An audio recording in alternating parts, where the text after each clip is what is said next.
Golden Slipper is such a great race because of the anticipation. It's the richest 2-year-old race in the world, which adds a lot of attention, but our entire breeding industry is pretty much pivotal around this particular race. Very fast and furious, and it's a thrilling race to be involved in because every split second counts and there's so much up for grabs. It's a career defining for the horses, staying making race, and look, it's a difficult race to win. There's nothing better than getting a baby, might be its first barrier trial, and following it through and going on to win a Golden Slipper. It's got the prestige and the history behind it, and yeah, it's a very special race to win. Yeah, look, the Golden Slipper is a tremendous race. If you're lucky enough to have a horse good enough to win it, you're always going to take it, and it's got a great impact on the Australian breeding industry. Such an important race for the breed shaping race, I guess, for the industry, so it holds a significant amount of importance and weight in that sense. It's certainly one of the most highly sought after events on the entire calendar, not only here in Australia but around the world.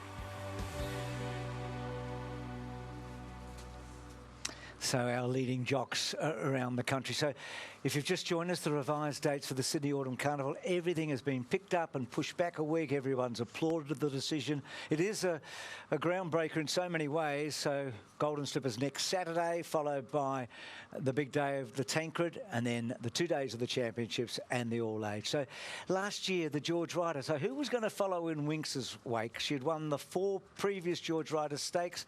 So we came to this 1,500-metre race, Group 1. It brings together normally a cracking field. Dreamforce had been placed the year before behind Brutal and Winx. And here's Darren Flindell. Tiakau Shark, the odds-on favourite, and the gates are back. They're off. Best of Days missed the kick off the inside, and Dreamforce and the Bostonian were first 2 out.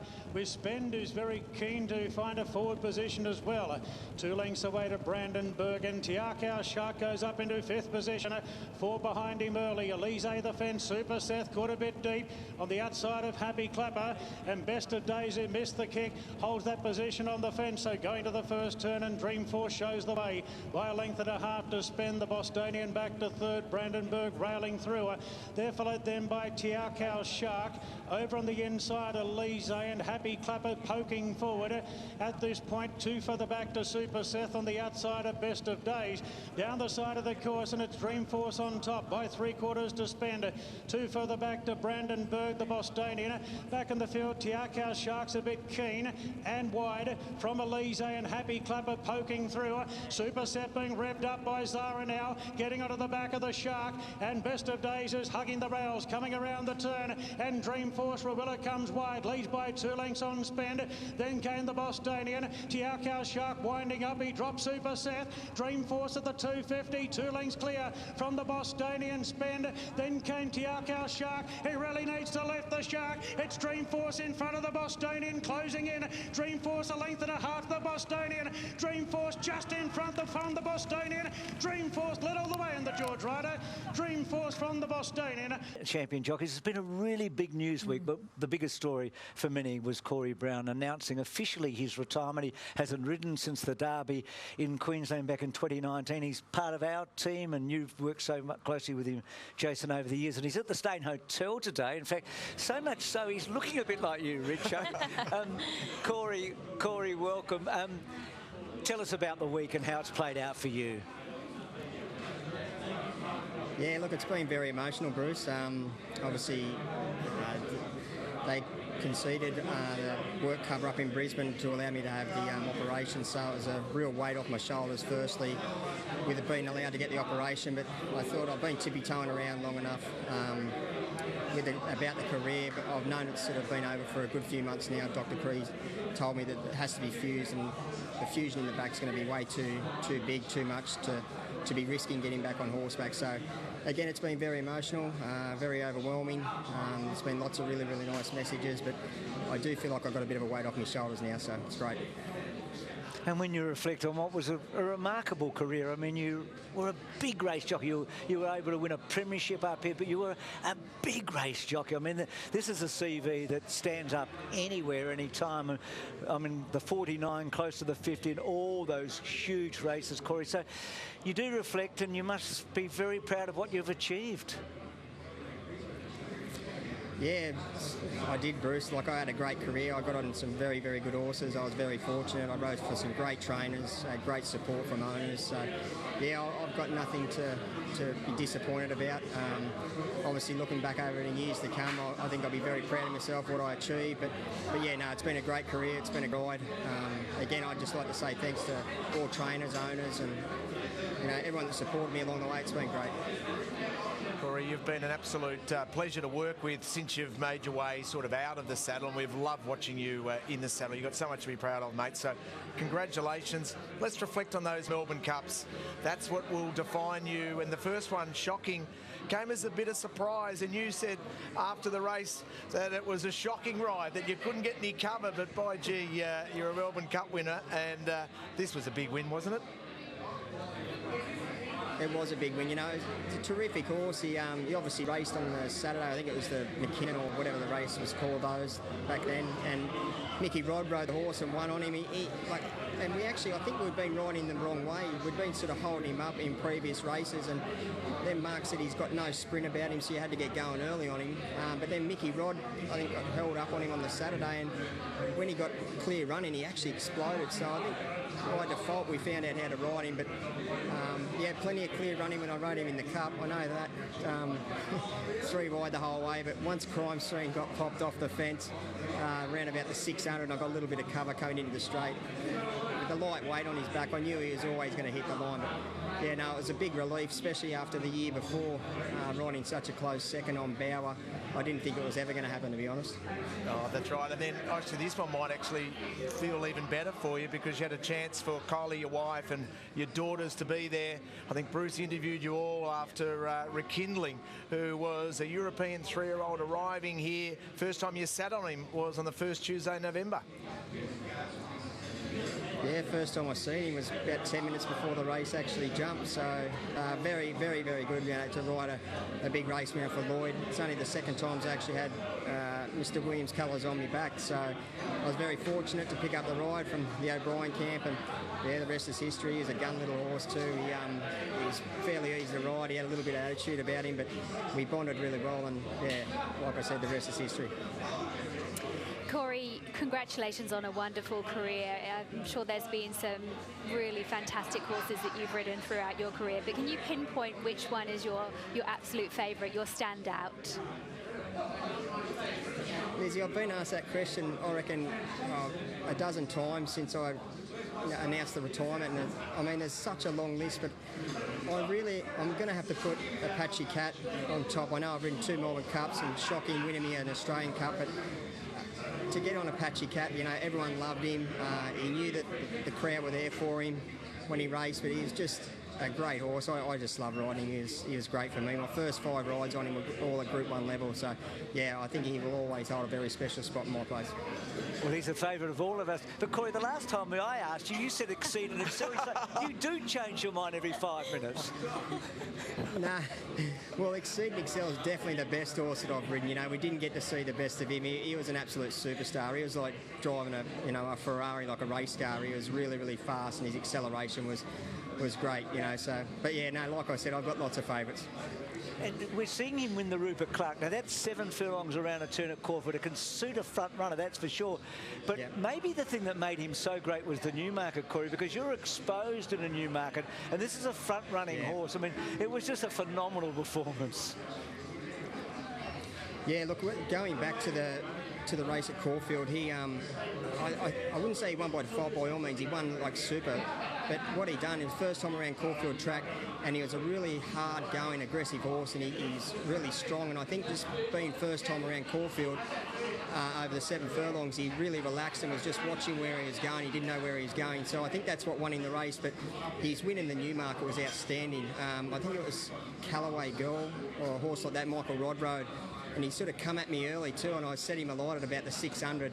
Again, I've always said, Rich, I wasn't a great straight race jockey, but yeah, I set him alight quite early, and he done an amazing job to hold on that day down the straight. But yeah, he'll always hold a special spot as well. And what he's done to Australian racing with his breeding exploits have been remarkable, and in Europe as well. the Media Puzzle Melbourne Cup, is that near and dear to your heart as well when Ollie won that race on Media Puzzle and everything that went with that race and all the emotion? Yeah, look, we talk about special moments in racing, and I've mentioned it many times before, and that day, I've never been happy to run second. That whole week for Ollie, and Jason, it was just, it's giving me shivers now talking about it, but yeah, I couldn't have been happy to run second in that race. And when Damien, looked up into the sky, it was just, yeah, again, it's one of those special moments in racing that everything just fell into place, all the stars were aligned, but again, I was more than happy to run second that day. A big congratulations, Brownie. You're an inspiration to all the young jockeys, starting off their careers, and you're an inspiration to me. I grew up watching you, and I was lucky enough to actually ride in races with you, and you taught me a lot. But what is it, now that you've retired, spending more time with your family, it must be a big relief, and now that you're safe on the ground and you can eat. Yeah, well, let me tell you, the eating part I've got down pat already, bulked up a lot. But yeah, no, look, again, looking back at it, I've had a great career. I've enjoyed every minute of it. I know I'm going to enjoy the next chapter. Little Wolfie's taken up a lot of our time. The grandkids, we're expecting another one in September. So yeah, look, I'm loving life at the moment. It's great. And great news about the operation, mate. I spoke to you so early next week, and take us through the rehab then, and when do you start to become pain-free? Because I know you've been doing it really tough. Yeah, the pain's been, it's unbearable, to be honest. So I go in on Tuesday, get prepped up, they operate on Wednesday. They said that I'll be in hospital for a minimum of 7 days, providing everything goes to plan. And then it's homebound for approximately 3 months. He said he doesn't want me to be doing anything, other than walking to and from the bed to the lounge. So yeah, it's going to be a long process, Richo, but they said the bone won't actually heal totally for about 12 months. So it's going to be a long road, but he said the pain should sort of start easing off after a good 6 weeks. But yeah, look, again, I've still got a long mountain to climb, but I'm just so relieved to actually be getting the operation. It was such a weight off my shoulders when I got that news on Tuesday afternoon. Corey, you're pretty good at climbing mountains. You've done it on so many occasions. All the very best. Can't wait to see you at the track again. Thank you, Bruce, and I'd just like to say thanks again. Just all the support everyone's given me, all the really nice messages. It's been a hell of a ride, and yeah, it's one that I'll look back on and say thank you very much. Terrific, Corey Brown. I don't reckon he's going to look like Ron Dufficy in 12 months' time, do you? No.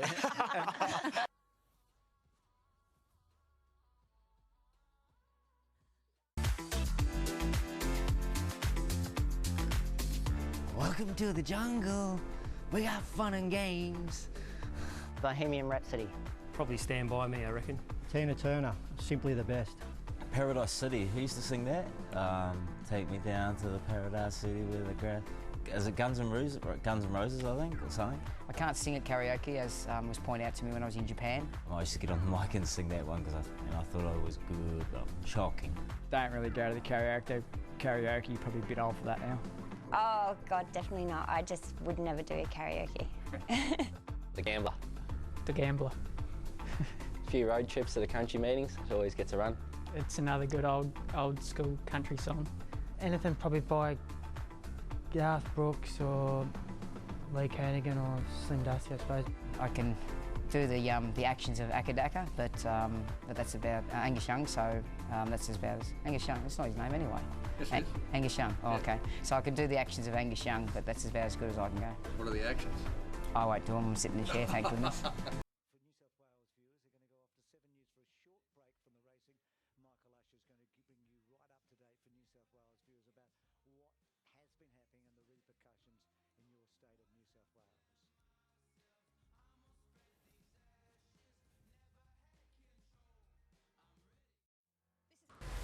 The brainchild of George Ryder in 1957, the Golden Slipper gained immediate credibility when the legendary Todman won the first running of the 1200-metre dash for juveniles at Rose Hill.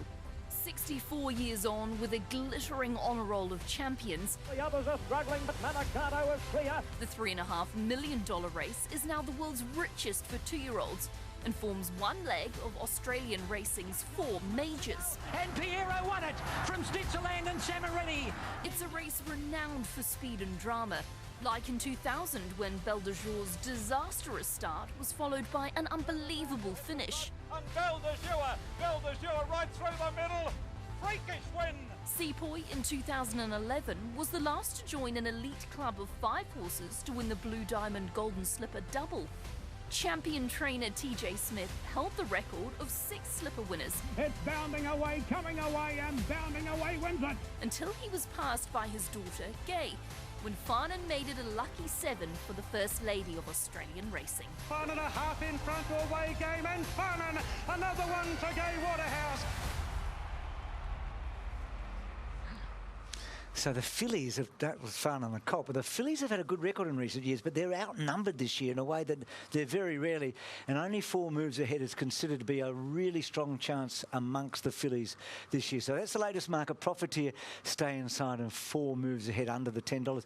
But Lizzie, you're in a magnificent position. You're part owner of a filly that's getting a run in the race, so well named out of Miss Hufflepuff, Queen of Wizardry. Tell me and us about her. Yeah, I'm really fortunate to be involved in Queen of Wizardry, and she just hasn't put a foot wrong. She's just a bomb-proof 2-year-old. We sort of got into the race by default because she was scratched from the Magic Night, so we backed her up to run her in the slipper, and obviously we've got an extra week under our belt as well. But when I talk about preparations, this is exactly what I mean. This is her kick-off run, and her target is the Champagne, so we need to get 2 runs into her before she gets to that mile. And she's a bit feisty, because I didn't actually see you fall off at the beach, but she got you a beauty. I knew you were going to bring this one up. Yes, yeah.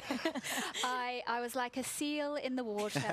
Yes, immersion with my puffer jacket on and my pride firmly dented. I'll tell you what's not dented though is I did assess the purchase price, and I don't know what you're getting paid for today, Bruce, but by gee, you're doing very well to be able to... well, I back a lot of winners, Richo. Of course you do. Well, Richo, nice answer. I can handle it. Are you good? So it's only Katie. So here is Queen of Wizardry with it. And this is the debut run. On the outside, this was quite remarkable, wasn't it? It was an amazing run. She sort of was, well, she wasn't fancied in the market, and we saw that there were some pretty handy horses, of course. There was Ranch Hand, who was at one time nearly favourite for a Magic Millions, and she paid him, and it was a very, very exciting win. She's got this really great attitude where she's very blasé about most things, and then she switches on race day, and that's what I love. Good horses are like that. I don't think you worked Magic Millions Day because you had but you are working Golden Slipper Day, but how excited are you going to be next week? Yeah, very excited. Well, it'll be the first time that I think it will probably be a first time for any sort of presenter being able to comment on one of their horses in a Golden Slipper, so very exciting. I mean, look, she's probably realistically, she's the right odds, but you're in it, stranger things can happen, and it's, I just feel very privileged to have a horse in the race. Well, cue your phone, you'll be getting a message from Brian Martin, who called Fields of Omar to win I said in a Golden Slipper. No, you certainly did, but I'm just be prepared. And that Cox Plate, I actually looked after that horse, Fields of Omar. Oh, there you go, Richo. There you go. That's why Lizzie's getting the big bucks. That's right. So the Sydney Autumn Carnival, if you've just tuned in, so it's been a massive decision this morning at 7 o'clock. No racing here, and that's been justified 50 times over. Everything's been moved a week. So Golden Slipper, the white race we're talking about with the other 4 Group 1s, is next Saturday on the 27th, and we stretch out now to the 24th of April. So you mentioned Brett Scott earlier today, didn't you, Katie, along with you, Richo, and Brett's gone through a really tough time, and so has Kylie, his wife, who's had to take over the training with Brett, we're hoping he's making a really good recovery. So let's catch up with Kylie.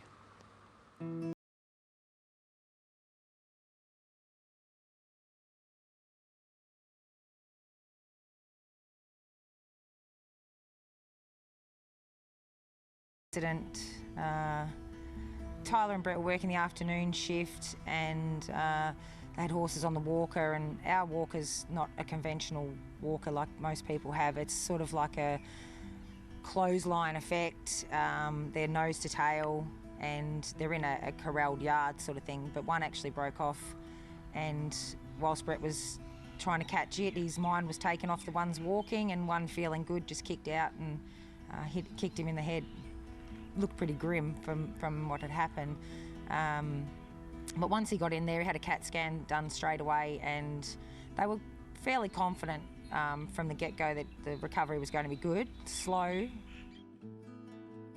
He's functioning all himself, feeding himself, walking, talking, but he gets a little bit confused at the moment. He still thinks he's in New Zealand. There's a lot of referencing to that. Horses that we trained 20 years ago that he actually rode.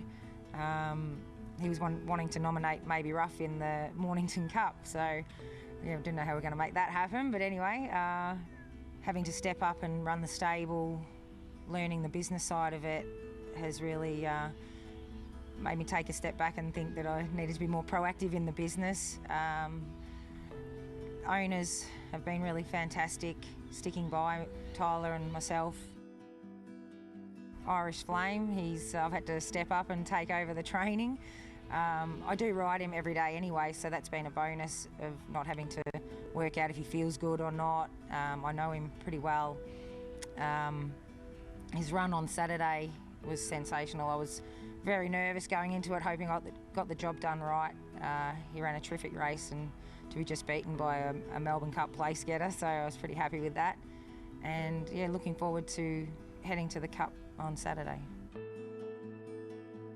He does have the racing channel on in the hospital. I'm going to actually tell the nurses to have the TV on at that particular time, and hopefully, just hearing the name and the colours on the TV, and that might just sort of jog something in him. So yeah, it'd be amazing if we could pull it off.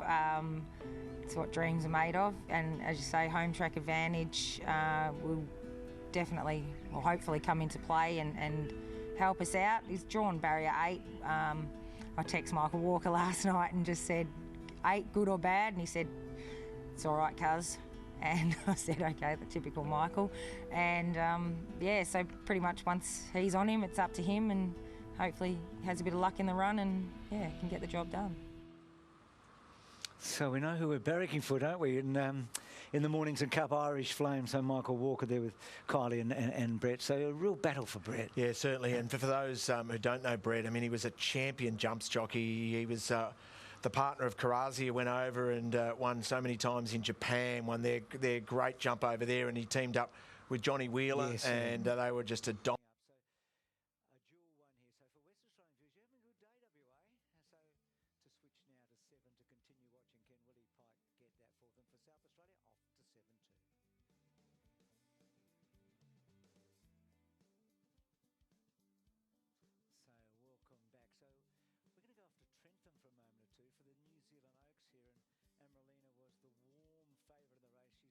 Incredible Jamie Richards and Opie Bossom and Tiako colours. She's about to hit the front here. She's a Savabeel filly with an enormous record. She had that great race with Agon in Karaka. She's done everything right. We reckon she's probably going to come to an Oaks here. How impressive was she? She was about the $1.75 favourite. Gets the job done, and Opie and Jamie continue this incredible run they're having. Oh, they are a lethal combination. And Jamie Richards, at what, 31 years of age, is he? 44 Group 1. And how many's Opie got now? Opie's now on 83. And to put that into perspective for some of our older audience, this is the sort of names that he's getting alongside. So the great enforcer Mick Dittman's 2 ahead of him. Darren Beedman's also 2 ahead of him. I mean, they're incredible names. Glenn Boss on 88. The great Roy Higgins, the Professor, on 90. I know we've got more Group 1s than they had back in their days. Shane Dye would be a big target for him, being a Kiwi. Shane Dye there with 94. I mean, they are incredible names. And Owen Patrick Bosson is coming close. He's charging at him. And is Amaralina definitely coming over? Has that been confirmed? We think so. No. I don't think it's absolutely definite. And the way she won today, just my first look was that was a filly that might have got to the end of a lot, but I'm not Jamie Richards. Well, at least with an extra week on her side, that's going to benefit her. That might help or mightn't help. And they've got a great record, the New Zealand, in particular, more than the Derby. The New Zealand fillies have got a great record. Normally Huey jumps on them. Actually, Murray Baker's done all right in the Derby. Yeah, have a good look. We're going to Mount Papa. Gee, was impressive in the Mornington Cup a moment ago.